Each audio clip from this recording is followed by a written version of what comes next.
Okay, here we go. I can show them how to do it when I'm in the zone. Before we start, let me puff that indigo. If I thrust, guaranteed you gon' feel it though. My intro for this real shit. When I walked the bridge and we built it. Two hoes got the boy on kill cliff. My team good and we rollin'. It ain't really hard to see that I'm fresher. I'm a F5 with Brock Lesnar. We ain't got time to listen. Yo, lecture. Let him put the title up and I get your bitch. Ask me, never made up. What's going on, everyone? Welcome back to the channel. It's your boy, Dead on Dave, and we are live right after Monday Night Raw, coming at you live from Germany, 5 a.m. in the morning. But I've had my coffee, I've had my Raw, and I am ready to get copious. Let's get into it, man. There's a lot to talk about. This was one of those Raws, man, where I don't know how I feel about it, because there were things that I liked about it and the things that I really didn't like about it. So it's one of those weird things. I feel this was a night of really good ideas. I love the direction of most of the night of Raw, man. I thought it was a good direction, smart way of going about things. Some of the execution was piss poor. The main event was oddly placed. It didn't feel like a definitive capper to the show. I do like some of the subtleties, though. Some of the subtleties that they had throughout the course of the night, I really enjoyed. The Shane, Stephanie stuff, very subtle, but the way that they're kind of putting something there for the future, you know, the looks, all of those things, I like that. I thought that was really smart. The cast stuff, I love the big cast stuff. I thought that was really good. So there's a lot. I mean, there's a lot to talk about. We're going to get into so many different things, and we are going to take all of your calls. We're going to take your questions, your concerns, your hopes, your dreams, your joys, your loves, your hates, your psychotic fucking hatreds, everything that you got. We're going to take right here live on Skype. David Vancura, DavidVancura. And of course, the number 702-751-2902. You guys can call in as soon as I'm done with the copious amounts of notes. We'll also be hearing from Tommy NC 2010. He'll be calling in any moment. Who knows what he's going to have on his mind. So, hey, that's worth the price of admission right there, folks. So let's jump right into it. Until Tommy NC calls in, he should be calling in any minute. So we'll start with the opening segment, which was Y2J, baby, bringing back the highlight reel for some reason. I don't know. And he whined and cried for a few minutes. I don't like that they're going back to the long openings. I don't like the long intro. I don't like it. I'm not a fan of it. I'm not a fan of it, man. Just but that being said, if you're gonna go with a promo, at least, you know, because we're talking about the new era and all of this stuff, at the very least, it's not a bad idea to put over or put a new talent with a guy like Jericho. And that's exactly what they did. I don't think anybody really expected Cass to come out there and be a part of the Jericho segment, because he really had no place for it, but it worked out perfectly. Cass doing great things on the mic. He's so imposing. He's so big, and seeing him stand next to Chris Jericho is just kind of cool. Look, the reality is there is money here when it comes to Big Cass. There is money. This dude is going to be something someday. I don't think there's any question about that. It is going to be a really fun ride seeing this guy develop and see what he does in the company. Yes, the payoff for the end of the show maybe wasn't there what people were hoping for, people thought was going to happen. I don't see how you didn't think that Ambrose was going to get involved, but still, I digress. What are you going to do? You just kind of go with it the best you can.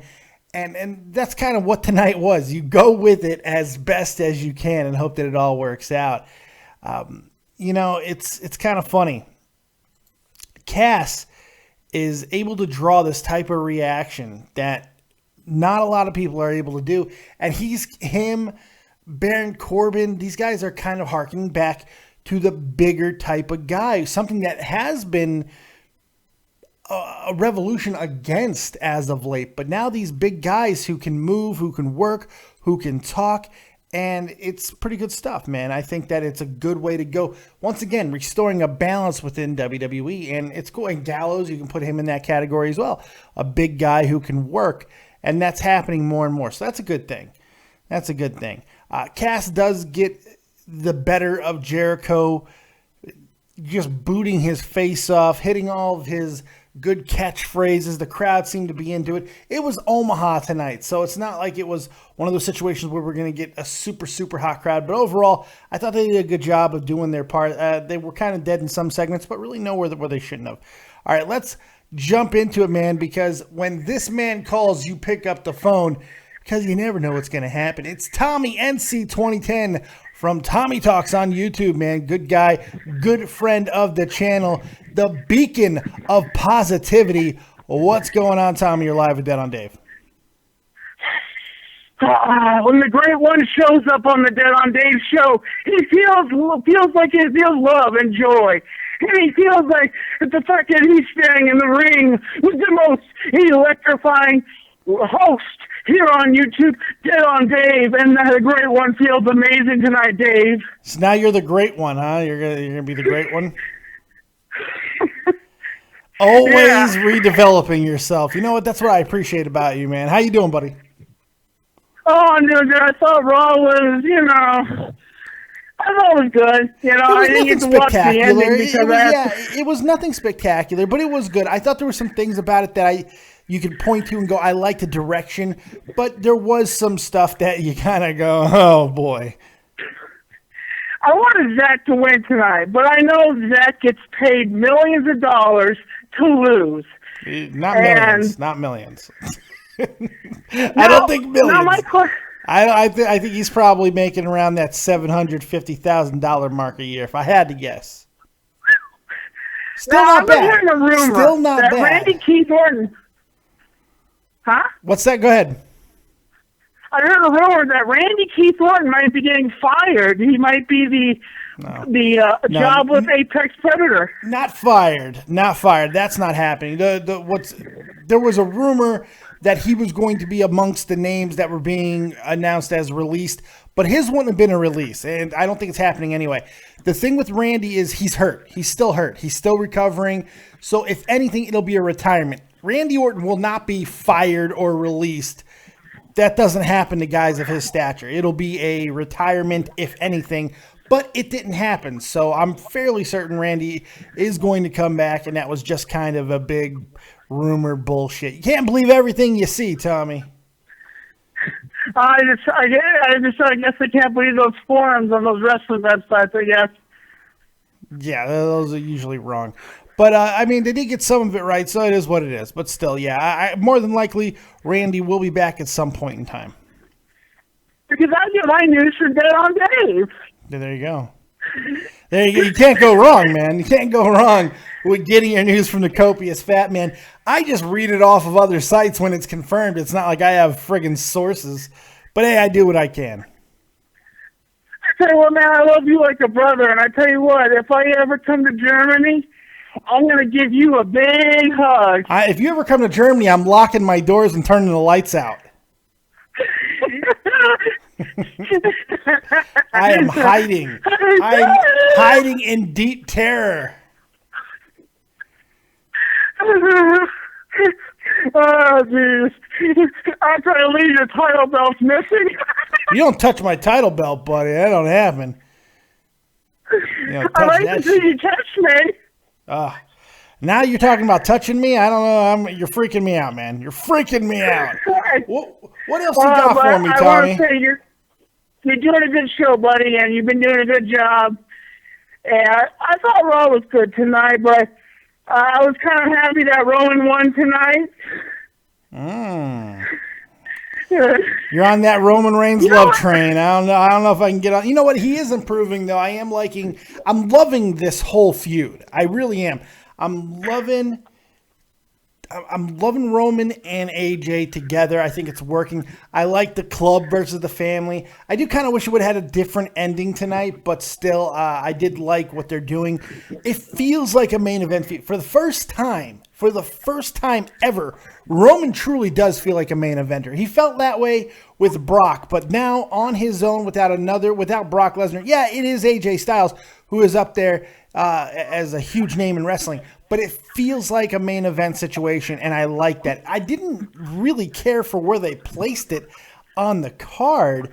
I think this is part of the whole acknowledging that the third hour kind of sucks, so they put this match at the end of the second hour to kind of like, okay, people will stop watching the third hour, so let's get Roman and AJ in there now. Maybe that had something to do with it. I really don't know. You know what kind of frustrated me tonight was I was watching the intro to Raw, and they always change the Raw and put new wrestlers on there and everything, and they had Brock Lesnar on there, and it kind of pissed me off because Lesnar's not really around. He kind of reminds me of a high-priced hooker. He's really expensive, and he doesn't give out, really. Well, no, if he's a hooker, he gives out. I mean, that's what they're paid to put out. And let me tell you, when Brock shows up, Brock certainly pays out. I would pay money to get you to meet Brock Lesnar just so you can call him a high-priced hoa right to his face. Oh, my God. The ass whooping that would ensue would be legendary. You mean I would kick him in the gut and then watch his intestines fall out, you mean? Oh, my God, please. I would love to see you try to kick Brock. I'm pretty sure you can't get your leg that fucking high, Tommy. I'm fairly certain that if I paid you money, you could not kick past your gut. Fairly certain. You're like Mick Foley. You're like Mick Foley. You'll give sweet... you an ass whooping. You're like Mick Foley, man. You'll give sweet shin music. Geez, Dave, what? Dave. What? If you're going to say ridiculous things like you're going to make Brock Lesnar's intestines fall out, what am I supposed to do with that? I don't like Brock Lesnar my bitch, basically. Oh, my God. How good. Oh, my God. I'm going to send this to Brock. I'm going to send this to Paul Heyman. Let's see what Heyman has to say about it. Holy shit. The king of positivity. I may be the king of positivity on YouTube, but I hate Brock Lesnar's guts. Yeah, you really do. It's very strange. You have this weird hatred for Brock Lesnar. I don't know where it comes from. But you have this weird, psychotic fucking hatred for Brock Lesnar. It's very weird. Because he beat my boy. And he took his freaking streak. And I want to put my foot up his freaking ass. Tommy, I need you to listen to me, boy. I am the Phenom, and Brock took my streak. But listen to me, Tommy NC 2010. If you ever came face to face with the Beast, you would have a streak in your pants. Rest in peace. Tommy NC 2010 versus Brock Lesnar in the Hell in a Cell match. That would be the most electrifying. Now you want him to Hell in a Cell? Now you want to put yourself in a cage where you can't get out of there? Oh my God, Tommy, you're making this worse. You're making this worse for yourself, buddy. It's not good. It's not good. I'd pay to see it, though. I would walk up to Lesnar first time I met and say, "Oh, he's so cute." I'd pay to fucking see it. Oh my God. I'd pay copious amounts of money to see that happen, man. Hey, so look, what else is going on with you, man? How's everything going? Give me a quick update on the state of Tommy NC 2010 before I get you out of here so I can get back to the review. But you tell me what's going on with you, buddy. Just got back from Playlist Live, the party on steroids. How many drugs did you do? Did you do a lot of drugs? What? Did you do a lot of drugs? No, but Harley wanted to do lots of drugs with hookers, but I wouldn't do it. How much sex did you have? Did you have a lot of sex? I had a few girls offer, but I was just like, nah, I'm fine. Did you at least finger bang a chick? I mean, did you at least get a finger? Did you at least give her the second knuckle plunge? I mean, fuck. No, give her the shocker. This guy a call. He's a big guy, big lovin'. What about the shocker? 2 in the pink, 1 in the stink. Did you do that? I don't know, but by the way, I told Harley about you. By the way, from Epic, the guy from Epic Meal Time, I told him about you. The guy who looks like Zach Galifianakis. Yeah, the guy He looks does. like He a looks like freaking fucking Zach lumberjack. Galifianakis. He really does. Oh, that was somebody else I was talking about. So, did you tell him that I'm awesome and that I'm fat and I like food? Yeah. No, you didn't. You didn't even bring me up, Tommy. You didn't bring me up, buddy. Well, look, final words, Tommy. Anything else you want to say before I get you out of here? I got some other calls I got to take, and I got a whole review to get to, buddy. Well, I'm Tommy NC2010, the great one, and as Dave holds the ropes open for me, have a nice night, Dave. Bye-bye. You too, buddy. 2 in the pink, 1 in the stink. Remember, that is fucking information for life, Tommy. That's information for fucking life. 2 in the pink, 1 in the stink. One of my favorite things of all time. All right. Thank you, Tommy NC2010. I appreciate the call. It's always good to hear from you, my friend. Let's get back to the review. We got a lot of stuff to talk about, and then we will get to the calls after I'm done with the review. So after the opening segment, we got, Shane and Stephanie in the back getting complained to. Actually, Stephanie's getting complained to by Jericho, and Stephanie kind of puts the kibosh on it. Like, don't ever try. The funny thing is Jericho going to Stephanie as like a friend after all the things that he has said to her in the past. It's so funny to see these two interact with each other, and she does such a good job of just kind of sticking it right up his ass. She is such a great talker, man. I really do enjoy what she does. You can't really say too many bad things about Stephanie unless she's screeching like a fucking wildebeest. Holy shit. Holy God. After that, we got Baron Corbin and Dolph Ziggler. Baron Corbin is here, man. He is here and he has arrived. He is the man. This guy is just dripping with potential and money. If he is not a champion within the next 18 months, that is a serious misgiving within WWE. They've got to get this right with Corbin because he is so good. And they're making subtle changes to his entrance with the red lights as he's walking through with the white lights and then the red lights. I'm liking that. There's not a lot of flash to him. He's got a great setup maneuver. That deep six is friggin' filthy. He had a great one tonight. And End of Days is a great finisher, man. Nobody should kick out of this maneuver. Nobody should get out of End of Days. And I'm glad that Dolph Ziggler did not tonight.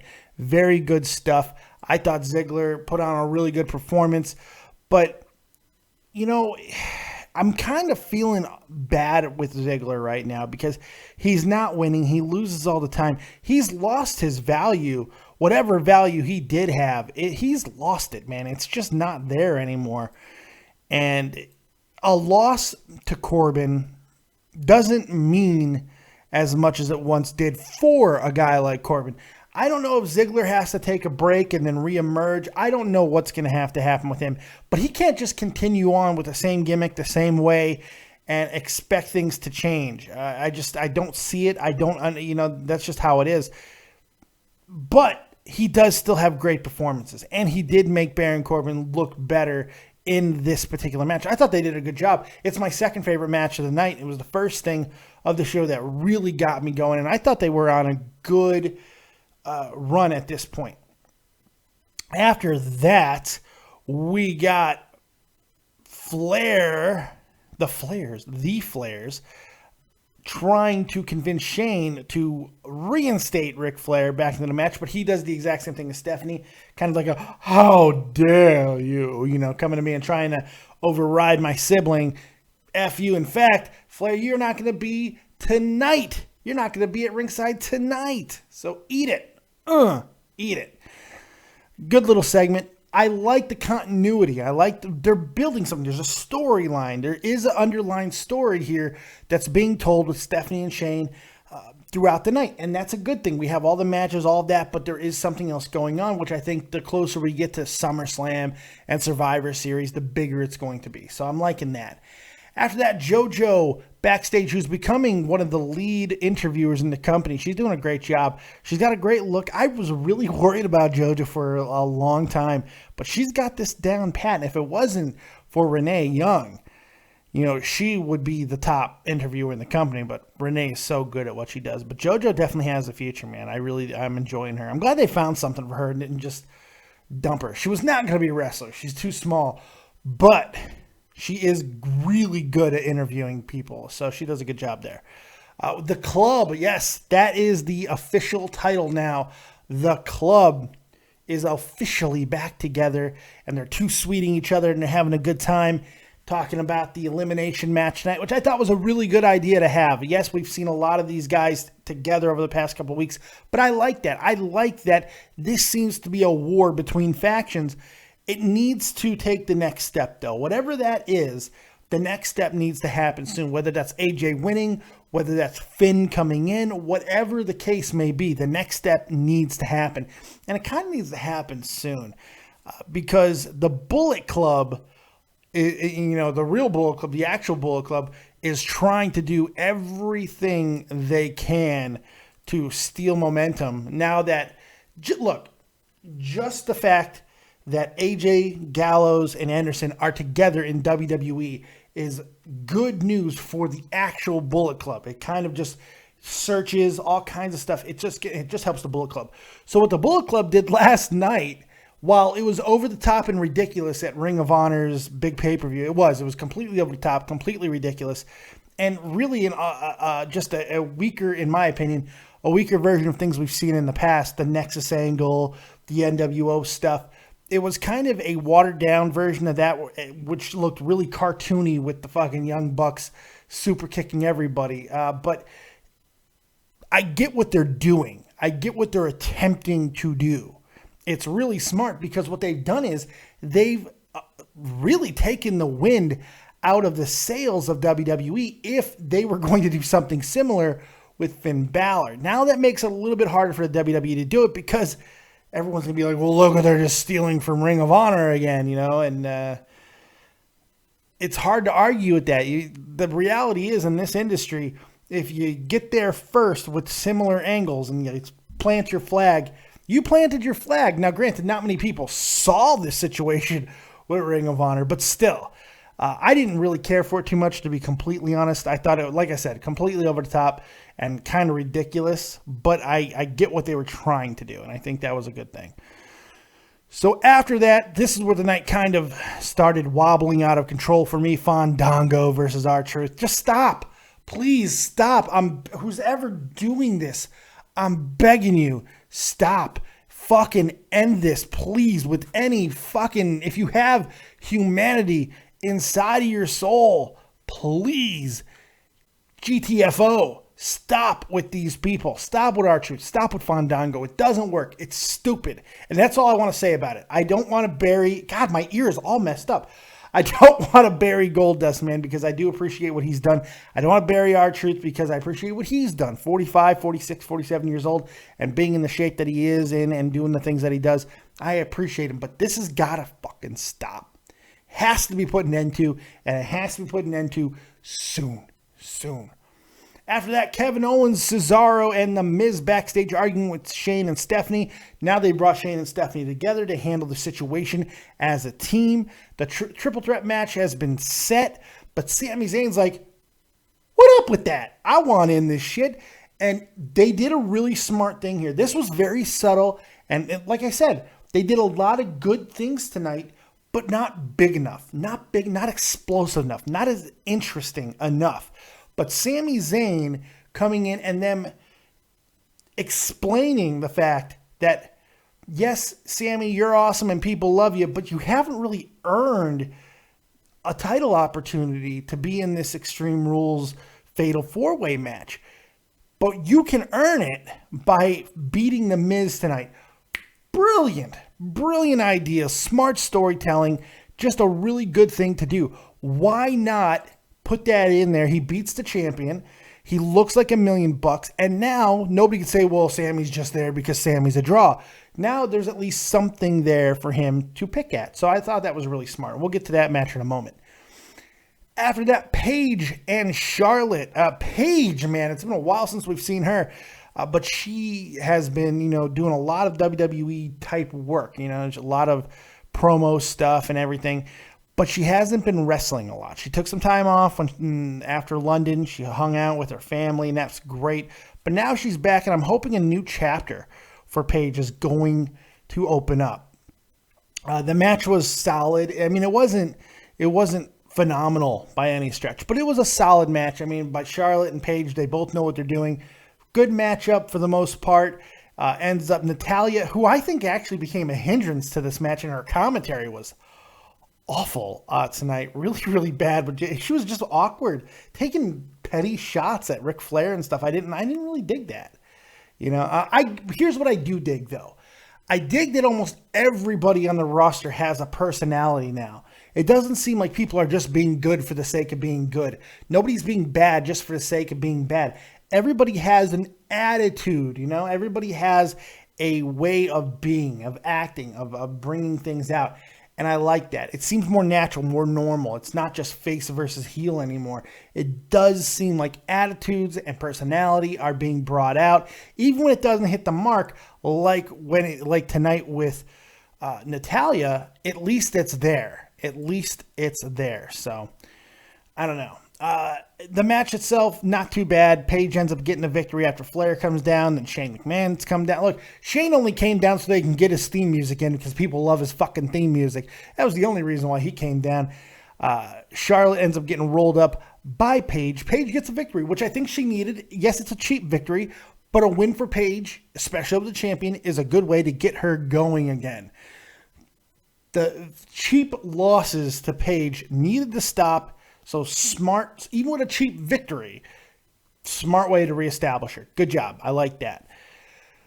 The Miz versus Sami Zayn, which I thought was a really, really good match. I said earlier that I like Baron Corbin and Dolph Ziggler was my second favorite match of the night. This might actually be my second favorite match of the night. I think this was a little bit better. The Miz just does what he does. He's just consummate. He's always there. He's just continuously helping put matches over. He's just very good at that. And friggin' Sami Zayn, the things he's able to do, it's awesome. Any other stadium, any other place, I think this match is much more well received. But it's Omaha. It's Omaha. And unless Peyton Manning is yelling it out pre-snap, nobody cares about Omaha. So Sammy eventually gets the victory with a haluva kick and earning a spot. Yes, earning a spot in the Extreme Rules Fatal 4-Way. So good stuff there. After that, we got a really weird situation. Why? I don't understand. Emma and Becky, I guess, needed a little bit of extra juice. But, oh, God. Once again, Emma looks like she's going to have to carry around that 145, 135-pound albatross that is Dana Brooke, who looked like she was just like, Natalya, I'm stealing your outfit. I'm stealing your weird dominatrix outfit that you were wearing, and I'm coloring it purple. I don't know why they decided to call up Dana Brooke. I guess because, no, I can't even give you a reason. I can't even give you a reason as to why this has happened, because it doesn't make sense to me. What has Dana done to earn this call up? She's missed so much time as of late. I don't know, man. This was like a blackmail thing. Like, maybe I think Asuka busted her boobies and they're like $70,000 boob job. She's like, if you don't fix my boobies and send me up to the main roster, I'm going to bury Asuka in the head. I don't know what the hell's going on, but that's a good enough explanation than any other explanation you can have for bringing Dana Brooke to the main roster, because even people who like Dana Brooke, I don't think can defend this move. Now, there are moments that Dana and Emma have had that have kind of been good. Do we need a woman faction when all these women factions have failed over the past year? That's the deeper question. It does add a little bit more fuel to Becky and Emma, but we'll see if this is ultimately going to fail or not. I don't get it, but we'll see what happens. After that, oh my God, this is another thing I just did not like tonight. What the fuck was up with this Up, Up, Down, Down Pizza Hut commercial? I love Up, Up, Down, Down. You guys know that. I've been touting that since the very beginning. I feel I'm one of the first YouTube channels that really put over Up, up, down, down. Didn't get no credit for it. But I love this channel from the very beginning. I love Xavier Woods. I love what he does. But, man, this Pizza Hut commercial bummed me the fuck out. What a bunch of fucking sellouts. Every single one of them. Every single one of them. We get enough commercials in the WWE. Why the hell do we need this? The coolest thing, one of the coolest things going is the New Day. And the only thing that saves it, the only thing that doesn't make this completely bearable is the fact that New Day is known for shilling. It's what the New Day does. I don't like that Xavier Woods is bringing the YouTube channel portion into it, but, you know, that's just a complaint. What can I say? I don't know. Maybe I'm nitpicking. Zack Ryder backstage talks to Shane O'Mac. He's talking about, you know, he could be a big player here, and Shane thanks him and everything, but then he eventually gets interrupted by Kevin Owens. And, you know, Kevin's like, you know, Sammy shouldn't be in the match and blah, blah, blah. And eventually Shane's like, well, you know what, Kevin, since you're such a whiny little bitch, how about Ryder and you for later on? And if you lose, you're out of the Fatal 4-Way and Ryder's in. Now, I don't think anybody actually thought that Ryder was going to win this match because you can't take Kevin Owens out of it. But I did think that they might put Zack Ryder into the match. But we'll talk about that in a moment and how it did not happen. After that, we got Sin Cara versus Rusev. And this match was an absolute shit show. It wasn't that it was sloppy. It wasn't that it was awful. It wasn't that... it wasn't good, but it certainly wasn't as bad as you would think it would have been. It just was boring. Rusev and Sin Cara did absolutely nothing. Nothing for me in this match. The weird double fucking... confusion, distraction angle didn't really do much. It is what it is at the end of the day. Sin Cara gets the victory over Rusev, which makes even less sense. But I guess they needed a reason for Kalisto to be out there. I don't know. It was just very weird. Very, very weird. I think that Rusev needs to look strong going into this title match. Not taking losses to his tag team partner. Not taking losses to Kalisto's tag team partner. Rusev needs to go back to being that destructive monster. And they're not doing it. I don't know.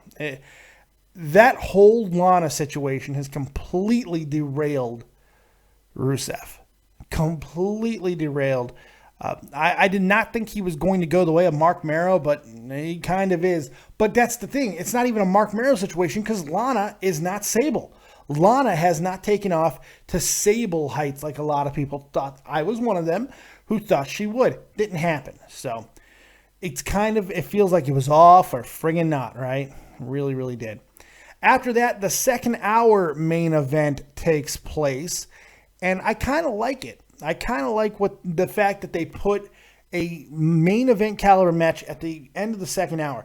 Not for the reasons that you might think. I think they did this to see where the numbers are, because this could be a preparatory move to eventually get rid of the third hour.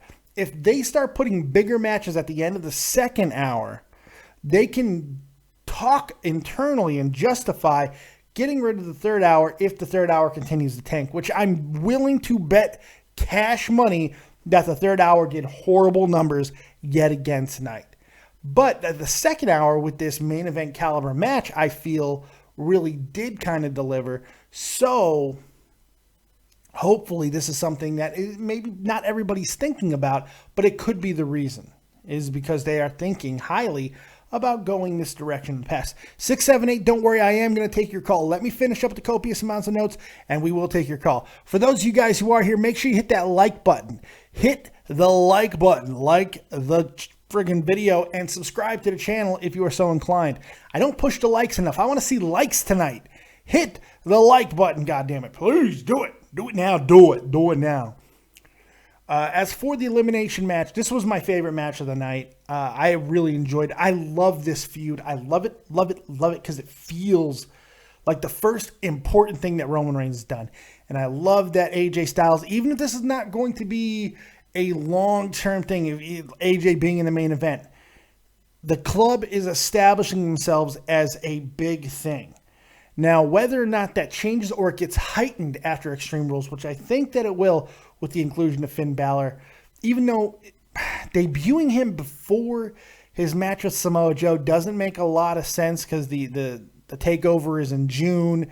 Doesn't make a whole hell of a lot of sense to debut him before then, because especially if he's going to be turning on AJ, which I do feel that's the whole point of this.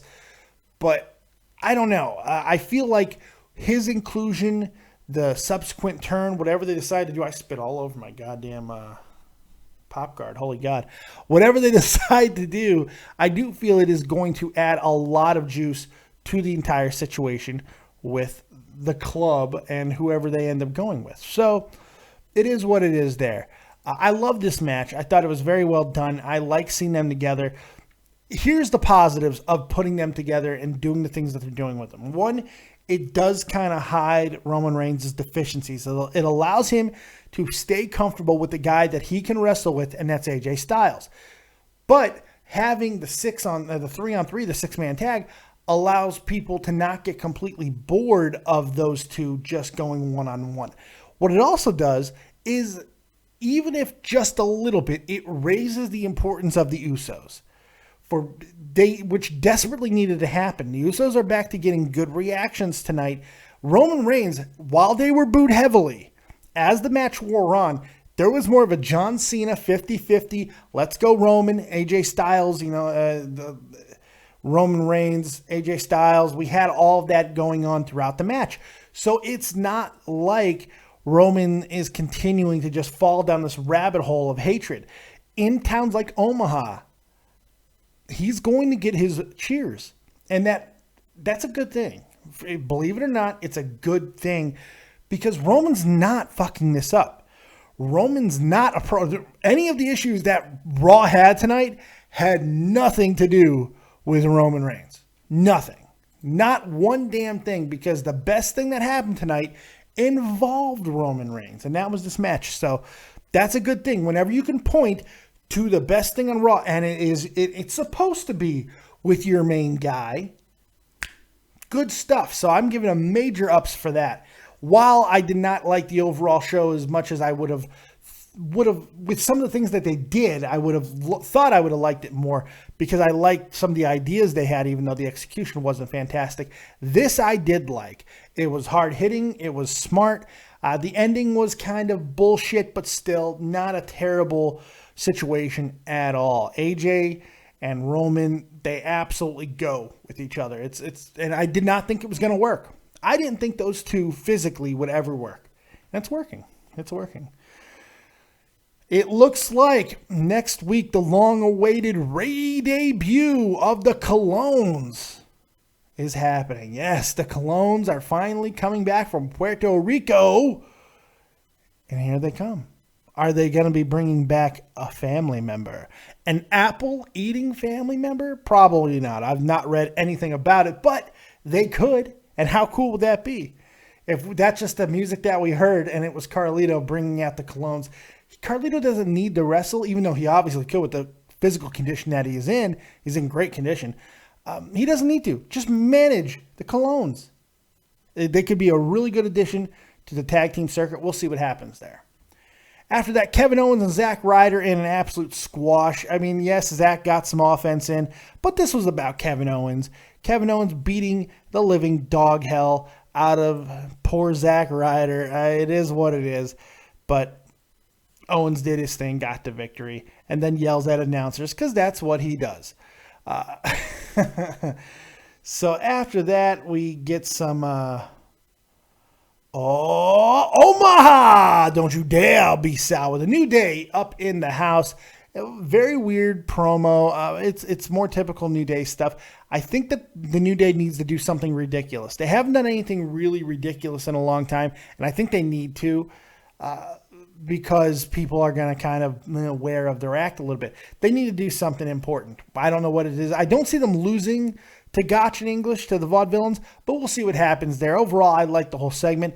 They didn't have a terrible match with the Dudleys either, but it is just more of the same old stuff. We know we're going to get out of these teams, and that's why they did it. It was a showcase-type match. that eventually kind of became a clusterfuck with the Vaudevillains coming in and attacking Woods on the outside. And it didn't even cost the New Day the match. No, it actually did. I'm sorry. Devon getting the pin on Kofi with the clothesline. So it weakens the New Day and everything. So I guess it had a purpose, but still, I didn't care for it all that much because the match wasn't very good. The Dudleys are the Dudleys at this point. The best thing about the Dudleys is their shit talking. They talk fantastic amounts of shit. And that's the only good thing that's going on with them. Main event time, Big Cass versus Chris Jericho. Never happened because Chris Jericho gets beaten up as he's coming to the ring. Somebody puts on his jacket and walks backwards, and it is mother friggin' Dean Ambrose. Dean Ambrose doing his thing. Good job, Dino. This did have kind of like who gives a shit type of feel to it. Cass did get a little bit going on there at the end where he did not let Chris leave. Chris slapped him. Seemed to be a bad idea because Cass is so big and strong. But I would have liked to have seen the match between Cass and Jericho, but I don't know. We'll see what happens there. Not a terrible thing, though, but still, it didn't feel like an ending segment. It didn't feel like what you end your show on. It kind of fell flat, just my opinion. So there you go. There's the review. I'm going to give this show... There was the potential here to be a 7 or an 8. I feel that. I like a lot of the things that they did as far as decision making, but this show was a 5.5. You have to judge the show on what they actually produced. So 5.5 for me. I felt it was a weak kind of night overall in the ring. There were a few highlights, and like I said, the ideas, the stories that were kind of being told were really smart, but nothing really seemed to matter. Nothing really seemed to hit home and really take hold of you. So that's where I'm going with it. I'd like to hear your guys' ratings in the chat. Go ahead and throw that in the chat now. Let's get to some phone calls. Joe Martin, you're live with Dead on Dave. What you got? Dave, is it me or am I the only one just waiting for that Shane McMahon and Stephanie working together to just implode on itself? Well, obviously. I mean, that's what the whole night was about. It was about teasing that, especially at the end. Yeah, I mean, that's pretty obvious, I think. I think, well, first of all, I don't want to get into it because I'm going to talk about the Raw, but it's probably going to lead into a SummerSlam match with, like, Team Shane versus... This is how I see it happening. I see in the next couple of weeks, maybe at Extreme Rules, Shane's out there with Stephanie, lights go out, Triple H destroys him. The next night, Shane's like, he comes out and goes, look, after everything that happened with The Undertaker, I'm not getting into another physical match with you, Triple H. But I got a guy who will represent me at SummerSlam or at Money in the Bank, wherever they want to do this, and it's a returning Seth Rollins. That I'd like to see. Oh, my God. Yeah. Oh, my God. That would be fucking awesome. Yeah, I think there's a way to do that. So that's what I'd like to see. Oh my God. All right, yeah, but I want to talk about tonight. My favorite match was that Sami Zayn-Miz match, and I give way too much credit to The Miz for being a great performer because he is really great. And since I always ask myself, why does he always have one WWE championship out of 14 he has other championships? It's just... Well, he's not a world title guy. I as good as I think he is, and I'm with you. I think he does deserve a lot of credit. He's earned a lot of credit. He's not a world heavyweight champion type guy. He's not that. He is a mid card champion though. So yeah, he has like a bunch of mid card championships. But I love that match. It's probably my second favorite match of the night. But my favorite was the that elimination match, and I like that match too. And what you said earlier about them experimenting with that second hour to see if it's worthy enough to knock off the third hour, which is literally ass. So maybe they are trying to do that, but I really love that match. It was really good. I did too. It's always nice to have my parrot, Joe Martin, here. It's so great. The older I get, the more useful you're going to become because I'm going to get older and older, and I'm going to forget the things that I say at the beginning of the show, but luckily you'll be here to repeat everything I said. Thank you. I I only repeated one thing you said. About What's this your match. rating for tonight, fucko? I'm going to give it a 5 out of 10, and holy shit, Todd Frazier just hit a walk-off grand slam. Oh, nice. Oh, no, that's a White Sox. Fuck. Not nice. Oh, well. All right, Joe Martin. Dave. Have a good night, buddy. Bye-bye. Joe Martin, my parrot. I feel like a pirate when he's here. Because he liked to tell everybody the things that I had already said. I don't know. Intending to take your calls right here at live on Skype. David Vancura, DAVIDVANCURA. And, of course, use the number 702-751-2902. Make sure you call yourselves in if you want to. But make sure you hit that like button. We got a couple of ratings in, so let's go back and read them because I missed them. 4 out of 10, Sleeping Angels. 4 out of 10, Carl Gibney. 4 out of 10, Jay Davis. Negative 34 out of 10, Jack Mehoff. Very nice. Let's take another call. 678, you're live with Dead on Dave. What you got? Guten Morgen, Dave. How's it going? Pretty good. Thank you for your German. I appreciate that. Yeah, I thought you'd enjoy that one. Yeah, I did. I did. I was pretty devastated, actually, by the releases. I was actually kind of, not devastated. No, you weren't. You didn't care about those releases. Why'd you care about them releases? What'd you care about those? You didn't care.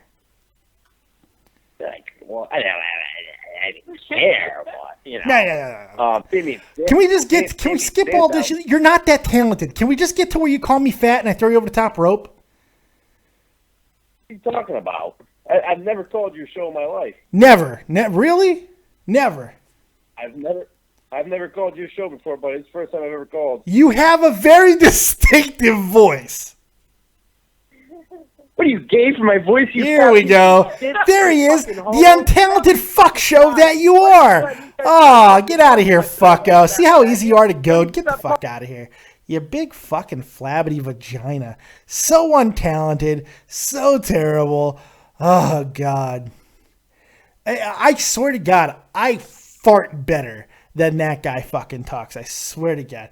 And the cool thing, the thing is, he can be funny. But unfortunately, when he tries to suck me in with actual conversation, most of the time it's just, you're fat. Got him. Nah, get the fuck out of here. You're over the fucking top rope you go, fucko. I got things to do. I saw Matt J call in. There he is. Matt J, you're live with Dead on Dave. What you got? Let the Kevin Owens suck fest begin. Zack Ryder got exactly what he deserved tonight. Yeah. He really did. He really did. That power bomb was amazing. You love that power bomb, don't you? The way his spine hit the mat, the way it buckled. Oh my God, that was excellent. You really worry me with this love affair. This love affair worries me. I think you need to go talk to somebody. I don't think I need to talk to anybody. Yeah, I just love Kevin Owens. A little too much. Therapists would like you. They'll pay you, or they'll charge you lots of money to talk about your attachment issues. I don't think I need to do that. It's all right because at Extreme Rules he's taking his title back, so it Sammy's doesn't winning matter. it. Sammy's winning it. Hate to tell you. You really think Sammy's going to win do. it? I actually think Cesaro is more likely to win it. I think Cesaro's probably got the least amount of chance to win it. Sammy makes all the sense in the world because Sammy allows them to tell the story they want to tell, which is furthering the Kevin Owens Sami Zayn narrative, and that allows them to do it. Where does Cesaro go after that? Wherever he wants, he's over. I mean, that's not a problem. Cesaro can. How about the fucking U.S. title situation? Should be a new champion there in Rusev, Cesaro for U.S. title. Not bad.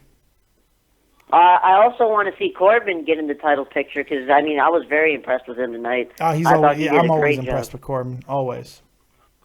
He's so underrated. I can't believe there's some people that don't like him.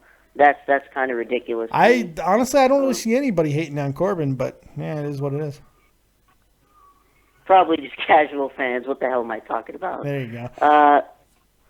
This Raw, I didn't hate it, but the ending was very, very weird.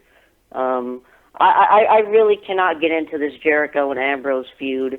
It should have ended after Payback. There was no reason. Yeah, that's for them the thing. To continue It's not this. that the feud's bad. It's just it's gone on too long now.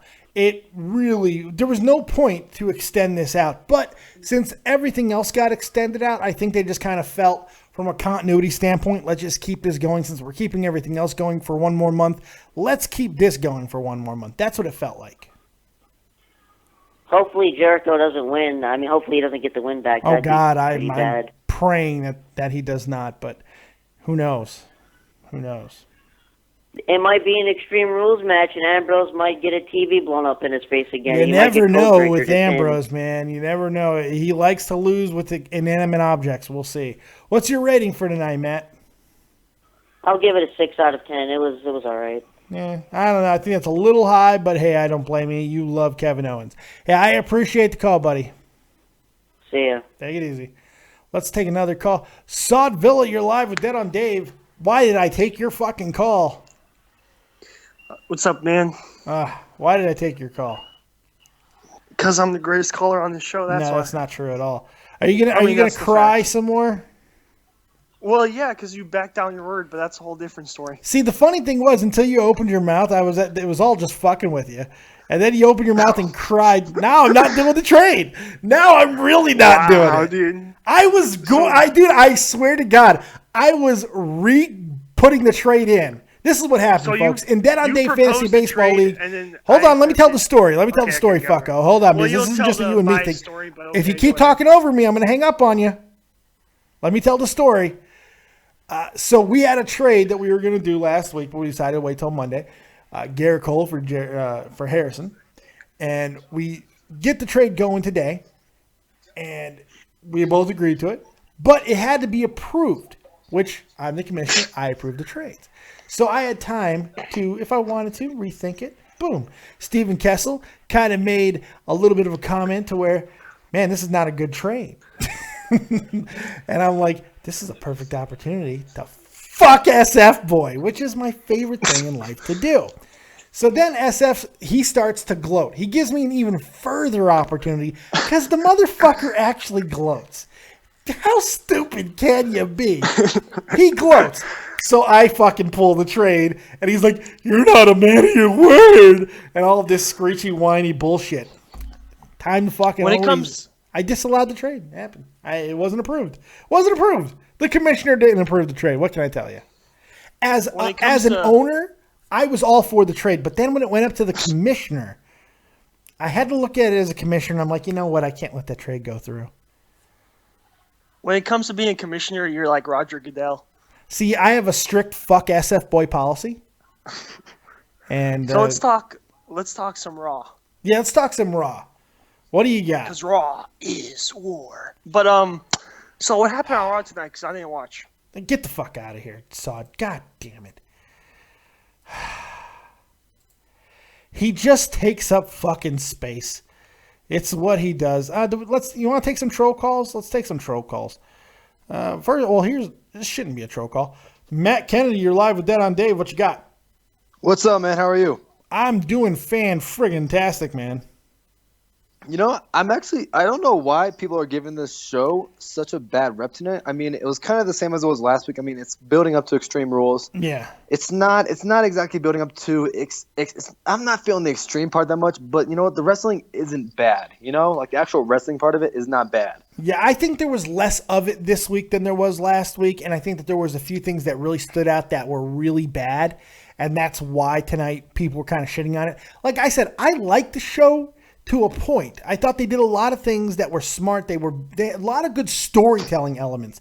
It just nothing really resonated in the ring. There were 3 really good matches, but other than that, nothing else really seemed to hit home, and I think that's why people are kind of shitting on it. And look, and it doesn't take much for people to hate on Monday Night Raw. Yeah. It doesn't That's take true. much. Oh man, it's got such a big fan base, and people are always cringing over something. You just can never please the fan base. No, you you're can never going to please them. win. You're never going to win. never That's gonna why you win. don't No. try. You just do what you do. You know, yeah. If you're making money, continue to make the money because you're never going to please the fan base ever. I mean, in this whole new era thing, I'm still kind of like why is this like post PG area? Is that not what it is? Is this like a new NXT area, and like all of a sudden people are saying we have arrived, and Big Cass. And because he's like, we've arrived, and he didn't even get to have a match, you know? No, but he did have an impact on tonight's show. I mean, it was cool to see him in there with Jericho and everything. I'm glad you brought up the new era thing, because I like the fact that I think there's an obvious difference. You know, there is some different things that are happening, but they can't keep saying new era, new era, new era, because all that does is give everybody, it puts it in their head and they're like, well, I'm looking for something really new. Oh, I'm not getting that. So what the fuck are they talking about? So I think it's a mistake to continue to say it. What do you think are some major things that need to make it feel like a new era thing? You know, like what is like your big like top 3 things that you're thinking? Ooh, to really like change the culture. I don't know if there is such a thing in today's wrestling industry. Let's just say like the 3 things like on Raw that feel like completely old that you want to change. I'd like a little bit more wrestling. I think everybody can live with that. If they never ever ever open a show with a 20-minute promo again, it would be too soon.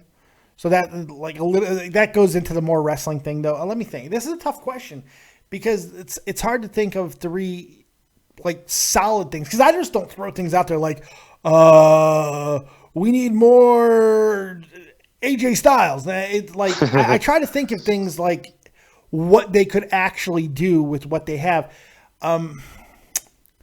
A lot of the things that I want to see in a new era, they're doing. You know, there's new debuts.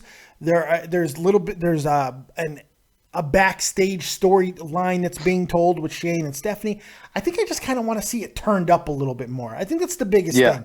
Crank the fucking volume up on everything that you're doing right now, because you're highlighting young talent. It's working, but you're not doing enough of it.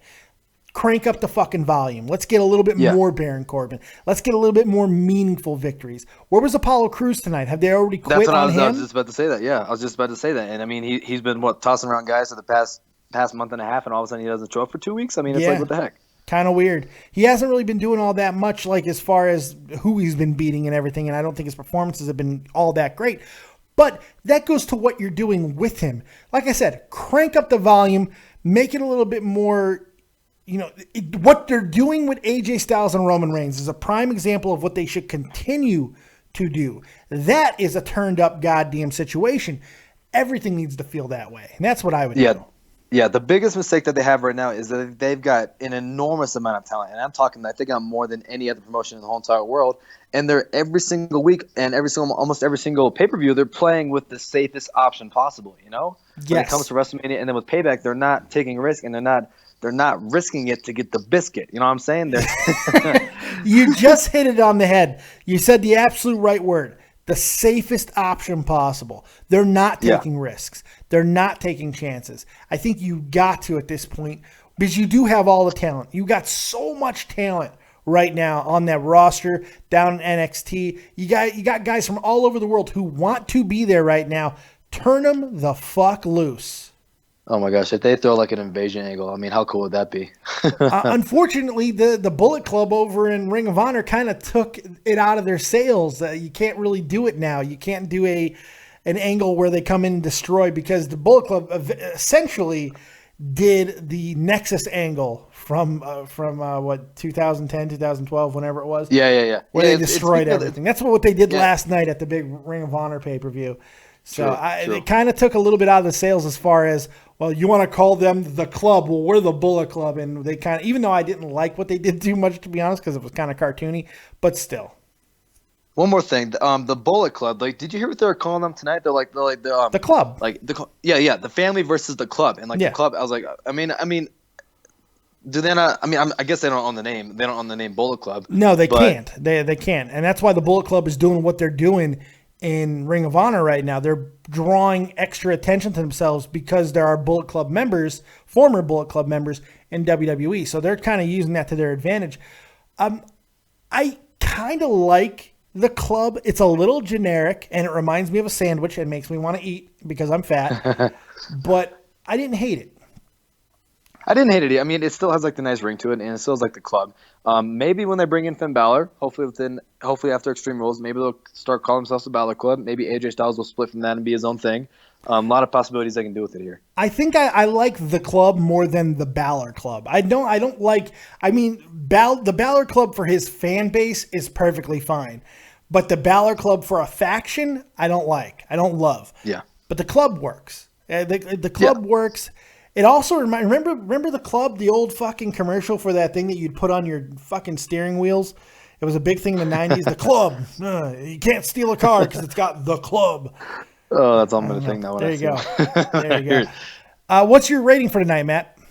You know, I love Raw. I love wrestling. I love what they're doing with it now. Ever since WrestleMania, I've kind of liked what they're doing with it. So I'm just going to stick with the 7. I know that's probably a little bit high for tonight's episode. A little bit. But you know what? But because I'm a huge wrestling fan and because I love the people with what they're doing right now, actually, no, let's go with the 6. Let's go with the 6, and hopefully they have better expectations with the week away from Extreme Rules. Hopefully we'll add some cool match stipulations to what we got going. Because I mean, Jericho and Ambrose, they're not adding any match stipulations right now. No, they got the Extreme Rules match and submission match for the women's. I actually like the women's segment tonight. That was actually kind of interesting. I actually like what they did with that. I did too. I didn't like Natalia on the commentary, but I liked everything else. Yeah, and I like how they're throwing Paige back in there. She's a good talent. Maybe they can start having her more on Raw and SmackDown and stuff because I feel like she doesn't get as much stuff as she deserves. Yeah. But you know, it is what it is. What it comes down to is, were you entertained tonight? And if you were entertained, that's all that really matters. I was entertained. There you go. I was. And could have been better? Yeah. But you know, that's why we watch next week. There you go. I appreciate it, Matt. Always putting a nice perspective on things. You have yourself a good night, buddy. You too, man. Take it easy. Take it easy. Take it easy, Mr. Matt. Let's do some troll calls. That'll be fun. 347. What you got? Hey, what's up? What's up, man? Listen, this Raw, man. I don't. It wasn't all. It's. You could tell the shift in the WrestleManias. I mean, not the Raws. The 2 Raws after WrestleMania that were really good. You could tell things are starting to die down. I guess we're off of the WrestleMania hangover because it just seems like we're in a slow build to another set of crappy Raws. I don't know. I like some of the things that they've done on some of the Raws. There's been a couple really good Raws mixed into some mediocre Raws, but I don't know. It's weird. This is kind of that dog days of summer type situation, even though it's not summer yet, but they're building to SummerSlam and everything, and I think that more time that goes on, the more we're going to get. We're going to see people returning. John Cena's returning. Seth Rollins is returning. Neville should be returning. So a lot of things should be picking up soon. Hopefully. We'll see. I mean, Raw and SmackDown weren't good when they were there. I don't know. I think that's arguable. It's week to week. Sometimes it's good. Sometimes it's not. It's a crapshoot. I mean, it's wrestling. Yeah, but that's the thing. There was a time where every episode of Raw was very good. And then there were some pretty bad ones. Now it's just like that's the perception. That's the perception, but it's not reality. I lived through the Attitude Era. There was a lot of shit that people fucking forget about. There was a lot of things that we sat through that was not always fantastic. Look, this is the reality. This era is not as bad as a lot of people like to make it out to be, and the Attitude Era wasn't the end-all, be-all like some people want to make it out to be. It all kind of falls into the middle at the end of the day. Now, could things be better? 100%, no question, yes. And that's what it comes down to. See, I'm not even talking about like the Attitude Era. I'm talking about 6-7 years ago.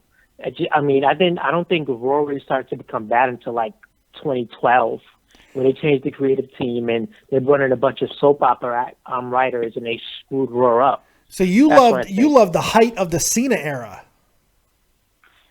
Cena era was pretty good. I mean, the writers were much better. I think they had Brian Gurwitz and what's this guy named Freddie Prinze Jr. and a bunch of other good writers that were, and their running team was much smaller. It was smaller. I don't know about better, but it certainly was smaller, and that's a good thing. I agree with that. Yeah, and I'm not looking forward to a lot of the guys. Like the only guy I'm really looking forward to seeing again is Randy Orton. Like Seth Rollins, Cena, all those other guys. Yeah, I don't care about. I've never been a Seth Rollins, but I think he's the second most overrated next to Roman. Well, Roman's not overrated at all because everyone hates the guy, but Seth Rollins overrated. That's an interesting take, man. And I you know what? I know people listening right now to your show like, this guy is a fucking lunatic. Seth Rollins is overrated. But yeah, I don't think, I always figured coming out of the Shield. Yeah, I always thought coming out of the Shield, you'd be the guy to fall to the wayside, not Dean Ambrose, which has been the case because he's had the least amount of success. I always thought it would be Seth just because he's a good in-ring competitor, but everything he does just seems uninspired and forced, Yeah, I think that what he did with his title run, I thought he did a really good job with it, considering what they wanted him to be, the Weasel champion. I thought he did a really good job with that. Dean Ambrose, while he hasn't had a world title victory like the other two, you could make the argument Dean Ambrose has been the most over of the three guys. So, I mean, no one from the Shield has failed or anything like that. So that's a good thing. But there's still a lot of time for these guys. All three of them are like barely 30. There's a lot of time with them, and I'm really excited about the future. But Seth Rollins is that guy. He was the guy that I thought was going to come out of the Shield and be that wrestling guy, the pure wrestling guy. Dean Ambrose was the complete package. I think he was the guy who was most ready for success. And Roman was supposed to be the muscle guy, the big WWE prototypical guy, and they've kind of jumbled it around. But as time goes on, I feel like things are falling into the place that they're supposed to be. It all depends on how Seth is used when he comes back. But I respect your opinion, man. I don't agree with it, but I certainly respect it. Yeah, I mean that's what wrestling is about. You don't have to agree about it. Just like I know you. Do you like Sasha Banks? I love Sasha Banks. Yeah. Yeah, I think she's overrated. I agree with you on that. I agree. I like Sasha Banks. I like her a lot, but I agree with you. I think she's overrated as well. But I do recognize that. I hate the way they used her. It's like when's the last time she was on Raw? It's been a while. When they do stuff like this, it's called putting the cooler to them. And after WrestleMania, they kind of cooled down Sasha Banks, and she's going to get brought back up big time. There's no question about that. We'll see how it goes. But the problem with that is, I know that they're supposedly planning something big with her for like SummerSlam or whatever. The problem with that is, she if that's true, they need to be retaining some of her momentum by having her on at least 2 or 3 of the Raws. I don't mind people missing, episodes of Raw and SmackDown because that's what they used to do back in the day. Yeah. That's what they, where the world champion was on Raw, 3 or 4 times a year. Well, that's old school stuff. that's like even really old, but yeah. But even in NXT, like Finn Balor is on. He's not. He's the world champion. He's not even on every episode of NXT. NXT's an hour, and remember it's taped. That's a little bit different, but I get what you're saying. I think one of the main reasons why Sasha hasn't been on TV is to give some of the other girls a little bit of an opportunity to shine. We're seeing an angle with Emma and Becky, which is gaining a little bit of momentum. And Natalya is in the spotlight for like the first time ever. And I think by having Sasha there, they might be under the thought process that it could take away from it. And they're not wrong. Sasha's over. Reality is Sasha is over. Right. So whenever Sasha comes back, it's going to be an important thing. It's going to be big. She kind of reminds me of like the Undertaker of the Divas division, the women's division. Kind of like, if the top guy's injured, you can always pick a championship for him to retain some viewership. They can always kind of a plan B type thing, yeah. Yeah. But Natalya, she's been having some of the best matches on Raw for years. It's a travesty what they've been doing with her because I think she's probably the top 3 most talented women on the roster.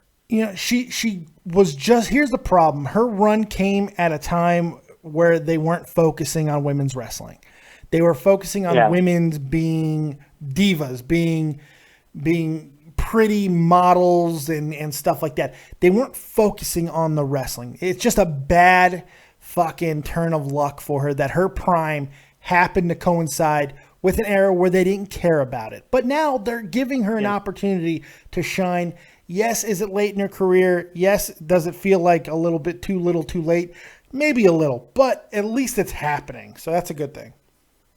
It's like I feel the same way about Christian when he won the world title, and it was like, it seemed way too late. I would have never put the belt on Christian personally. You serious? Yeah, man. You want to talk about an overrated guy? I've never. He's edge light, man. That's all he is. He's edge light. Did you see his TNA work? What's that? Did you see his TNA work? Oh yeah. Absolutely. And you think he's Christian overrated? Cage? Yeah, I did not really care for it, to be completely honest. Wow. He's just because any match that he had he was one of those guys. He needs a solid second in there with him. Christian is not a guy who could work with anybody and give you a 5-star match. Everything that he did that was of importance in TNA, he was in there with a top tier fucking performer. And that's just my opinion on it. I like Christian. I do. As a mid-card type guy, as a European champion, as an Intercontinental champion, sure, all day long. But he's not your top guy. And that's just my opinion, especially because he's never going to break out of the shadow of Edge. Edge, that's a main event guy. Edge has all of it. Everything that Christian does just kind of feels like, well, Edge did that, and he did it better. Even Christian's spear. It's like Edge did that, and he did it better. Yeah. I agree with the spear, but I think actually Christian was the much better guy. I think he was the much better talker. I think he was the much better in-ring competitor. Edge was more charismatic. His acting was better, and he was more charismatic. Charismatic. That's an interesting over Edge. I don't. No. I can't wrap my head around that, man. I've kept you on for this long because you are fucking fascinating. But that's a hell of a take. Edge is one of the top guys of our generation, and to put Christian ahead of him in any category is interesting. I'm saying Edge was the more charismatic guy over Christian. I think his acting was better than Christian. But as an overall competitor, I would have to give it to Christian. To each his own, man. To each his own. And I'm biased because he's one of my top favorite guys. But I still think he was. No. That's completely fine, man. Hey, look, I appreciate the call. Let me get to another caller here. You have yourself a really good night. Right. Great call, buddy. Great. What's your name? Yeah. Nasir. I'll never fucking remember that, but I will remember this number because you did a great job. Great call, man. Yeah. Have a good night. Fantastic call. Follow that, Raw the Entertainer. Holy fuck. We had a guy who just lit it up, and now your boring ass has to follow that? I pick up, and all I hear is, that was a fantastic call. I'm like, oh, no. You're fucked. Oh, no. That was a great call. Now we got Mr. Goddamn Boring. That was Edge. You're Christian. Go. Hey, you know what? I think Christian's kind of funny on that shitty show. But last week's episode was actually really good. There's been a few episodes that were pretty good of the Edge and Christian show that totally reeks of awesomeness. There's been a lot of bad too, but yeah, I thought Stardust was really hilarious. Oh yeah, that was great. Are you talking about a blowjob or a hand job? The interrogation room. There was some funny stuff. There was definitely some funny stuff. What you got, man? Raw, what you got, man? I'm sure you're going to be putting us all to sleep. What you got? Okay, so you gave it like a 5, around a 5, right? 5.5, yeah. I want to go higher because I feel like there was a lot of elements that I liked. I thought they put a lot of good details. They just got to turn it the fuck up, you know? Yeah. I think you could possibly give it a 6.5 or so for a linking show from a, it's kind of just a bridge show. It's just moving along the stories a little by little. It's not a go-home show. It's not the first show back. It's one of those, like generally 1 to 2 to 3 shows. And let's face it, it's an Omaha. It's an Omaha. Yeah. And it felt like an Omaha show. Yeah, it did. That crowd was bizarre. And sometimes they were really hot, and then at other times they went away. It was very weird. Yeah. It was so weird. I thought St. Louis was actually really good last week. I thought they built really well to a crescendo, and then this week St. Louis was good, but they were really fucking with the sound last week. Tonight, it didn't feel like they messed with the sound. It just was a weird crowd. They popped for weird people. Yes. But hey, it's Omaha. It's Nebraska. Really, what are you expecting? If I'm sure everybody that they liked smelled of corn. Their football team was called the Cornhuskers, so you know, very limited there. Yeah, but you know, I was not a massive fan of Roman kind of taking out all three. I mean, they finally did what I wanted them to. They finally, you know, took care of the Usos, but they. Well, you know the interesting thing, they didn't do what I thought they were going to do. I thought they were going to put Roman against all three, you know, a 3-against-1, and then Roman going to eliminate those two, and then AJ would eventually get the victory. They didn't do that, and I kind of appreciated that. They did eliminate one of the guys early, so it was 2-on-2 for a while, then it became 2-on-1. At least they did that, you know, that was something. It wasn't as insulting.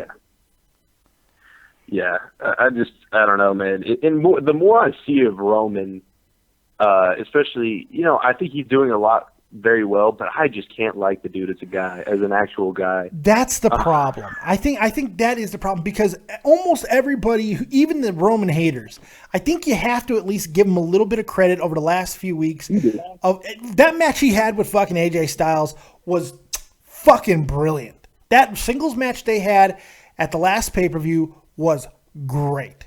It was. I went back and I watched it a few times. I really liked that match. In fact, I think it's my favorite Roman Reigns match he's ever had. I believe that. Yeah, I think Roman can have. But to speak to your point, and this is the thing, even the people who agree that he is getting better, or at least he's not fucking this up with AJ, you just hit it on the head. I don't think I'm ever going to be able to like this fucking guy. That's what people are going to say. Whether you're jealous over how pretty he is, whether it's just because it doesn't work, and like there's something about him, when you look at him that doesn't feel right, whatever the case may be, I think a lot of people are just going to say what you just said. I can't fucking like this guy.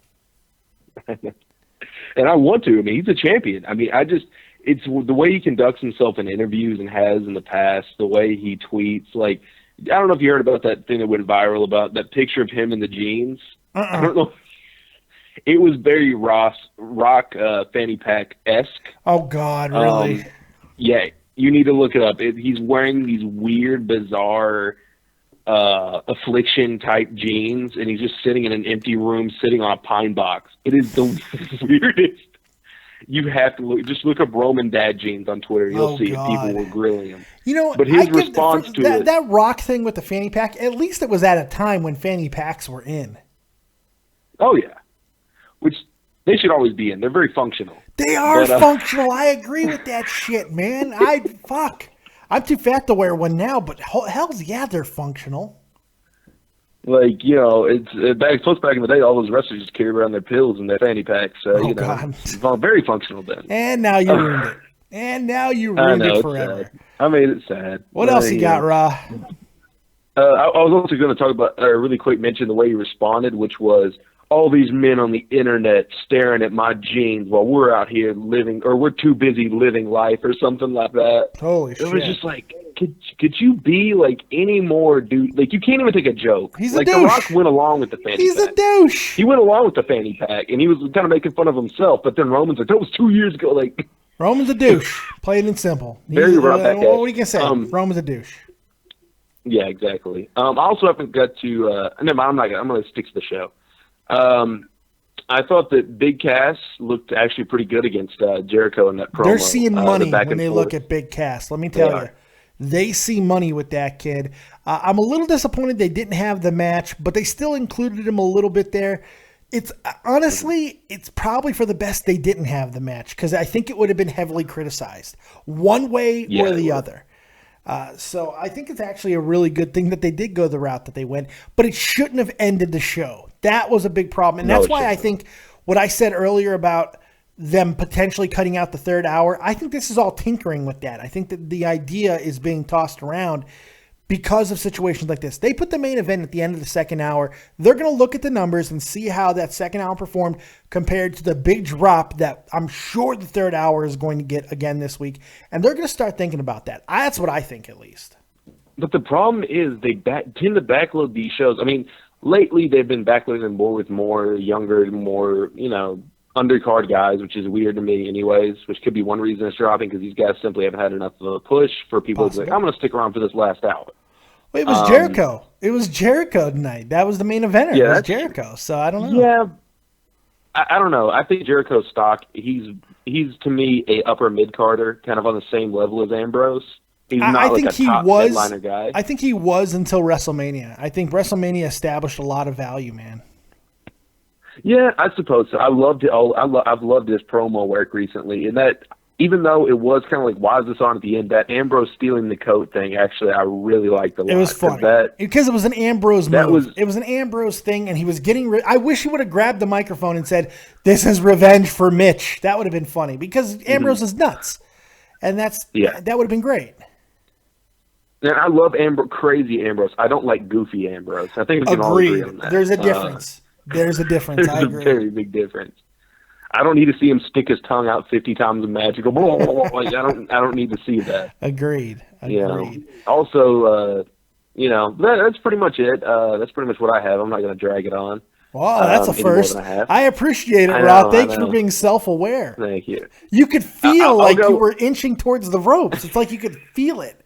You were able to see that clothesline to send your ass over the top rope was happening. Oh, yeah. I was going for the hot tag, actually. I'm hoping the next call will be better. This is not a tag team match, buddy. All right, Ra. I appreciate it. You have yourself a real good night, man. My final review, I got to say, is 6.5 or 6. There you go. 6.5, somewhere like that. There you All go. right, man. Thanks, man. See you, man. Good call. Final caller of the night. Final caller of the night. It's Bear. Get your timers out. Let's see how long this motherfucker lasts. Bear, what you got? You're live with Dead on Dave. David. Hurry up. The clock is ticking, buddy. Tick fucking tock. Need to have a chat. We don't need to have a chat. You need to fucking be entertaining or get your ass thrown over the top rope. Since when am I not entertaining? Right fucking now. Wow. Okay. So, David. You got one more, David. You got one more, David. Let me tell you. You got one more. One more. For how long? How long does it last? At least for this fucking call. Come on, man. What you got here? Okay. You're killing me, Save Smalls. my David for the end. Did you just say David again? I think I just heard it. No, I didn't call you. Okay. I said, okay, Dave. I didn't say. There you go. What the fuck you got? You're killing me, Smalls. Let's go. Get to the fucking. What do you got? You have more viewers now than I'm on, by the way. Just pointing that out. But all right. I just want to gripe about Baron Corbin a little bit. Go ahead. Because I don't think he needs to be feuding with Dolph Ziggler anymore. I think it's about done. I think it's about done. Do you think it's done tonight? Do you think it may have been done tonight? Because that was a pretty definitive. It was a definitive win. I think they at least put themselves into a position where they can move on. Where do you think he goes after Ziggler? Wherever the fuck he wants. That's the thing. I'm hoping.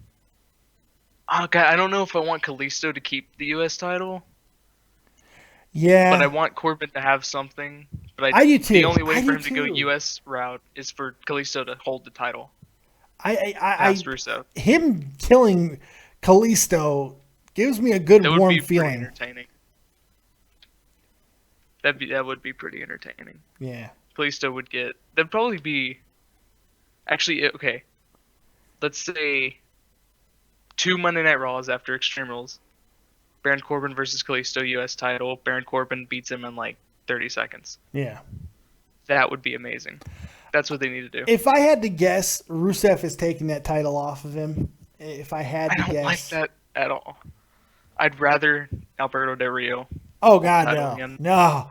I would prefer that over. Oh, God, no. No. Oh my God. You just gave me liver cancer. I really want to see that. No, I can't see that. It's not. I'll tell you this though. Rusev isn't a huge step up from that, but still, I'd much rather see Rusev than Alberto Del Rio. I think it's a step down from Kalisto, giving it to Rusev. Honestly, even though I hate Kalisto having it. No, because Kalisto's done nothing with this belt. Nothing. Do you think Rusev taking it would lead into John Cena coming back? I think they can go that route because they have a history, but if Cena were to come right back in and go into that situation, you'd have to figure he's taking the belt. And so it's kind of pointless other than because of face-heel dynamic. But I got to be honest, face-heel seems to be mattering less and less every week right now. So I don't know. There was something that JR said that was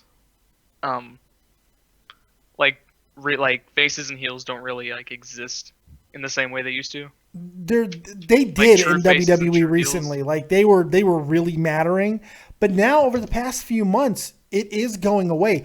That's what I think the new era really is about. It's that going away, where we're getting back to more of a reality-based story. It's like with the Samoans in the club. Yeah, it's like that. Roman. Did you notice my AJ. thumbnail tonight? Did you notice my thumbnail for the show tonight? No.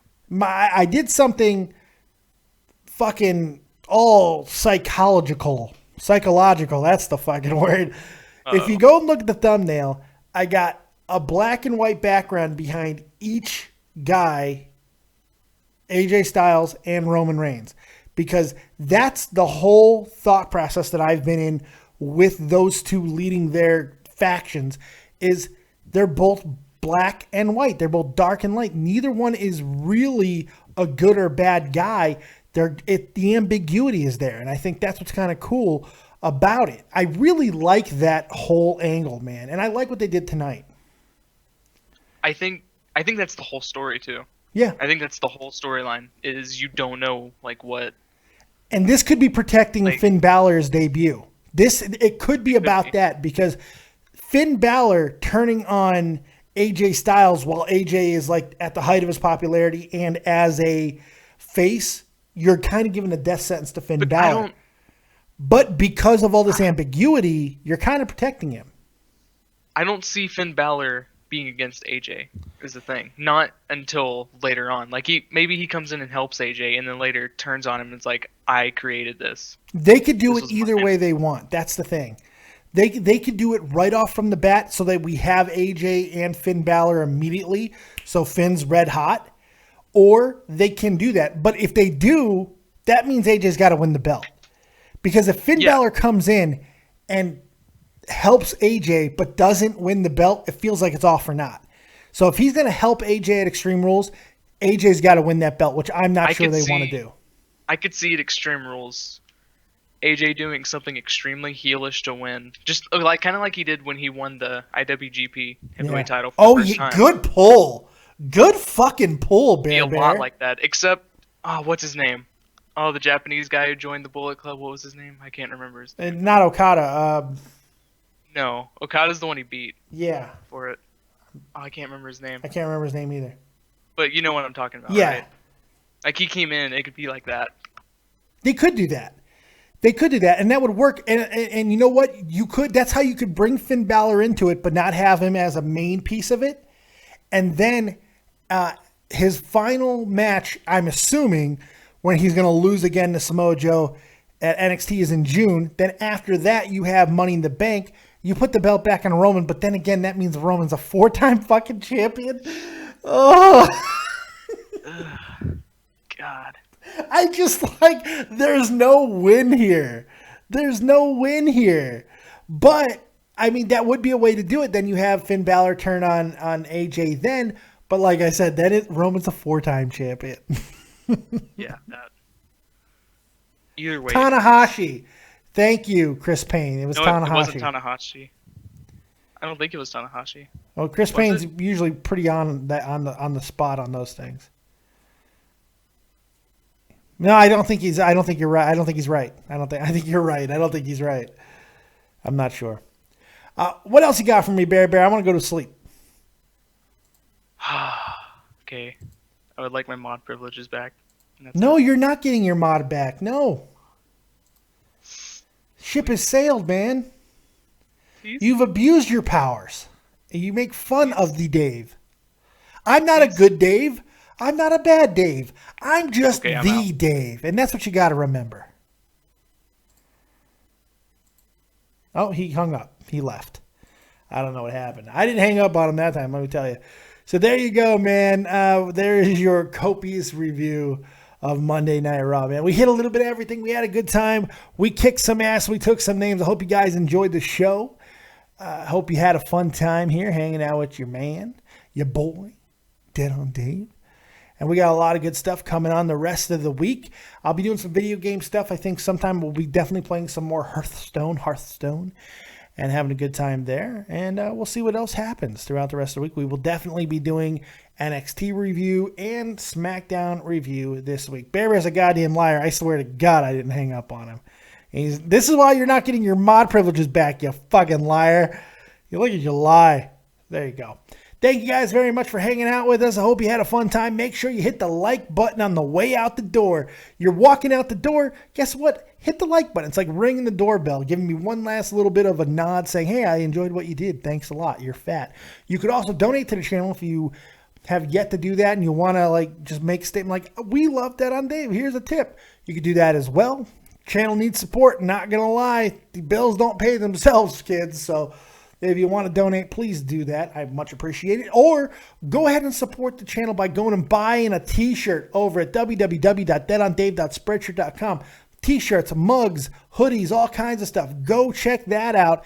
And you can support the channel and pay a little bit more, but get something in return other than my admiration. So thank you guys very much for joining us. I love each and every one of you. Make sure you check out Too Tall over at XLT Live Podcast. He had another really good reaction show tonight. Make sure you check that out. Also, make sure you check out Tommy C over at Shot from the Point. I'll be back tomorrow night in the crease. Tommy C, 3:30 p.m. Eastern Standard Time. Make sure you're there for that. But that's all I got. Thank you guys very much. We'll see you next time. Like, subscribe, and share. And as always, if you don't have talent, have talented friends. Keep it copious, folks. Peace.